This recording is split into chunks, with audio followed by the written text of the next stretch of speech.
saya.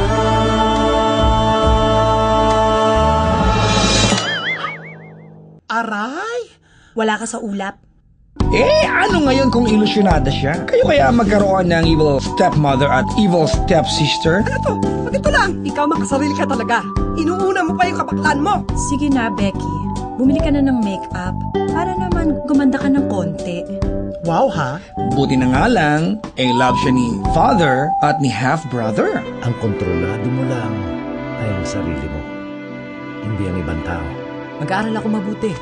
Pag nakatapos na ako, magtatrabaho ako para makapagpahinga ka na ng mapayapa. Sabi nga sa Ingles, may rest in peace. Pinatay pa ako nito. Last din siya with super friends na nandyan through thick and thin. Wala ng trabaho, wala ka ng kaligayahan. Di ba may kasabihan tayo? All works, no play. Make Jane the love of Tarzan.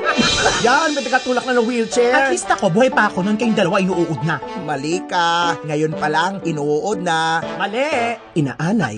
Kaya nga, nang dumating ang dream boy niya, sabi niya kay Lord, Lord, siya na!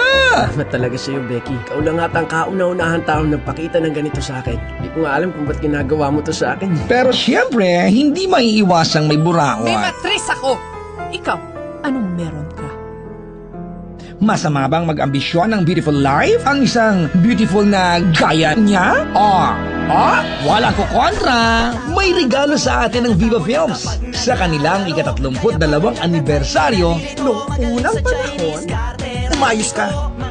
Inihahandog ang pelikulang magpapatawa sa inyo sa kakaiyak at magpapaiyak sa inyo sa kakatawa.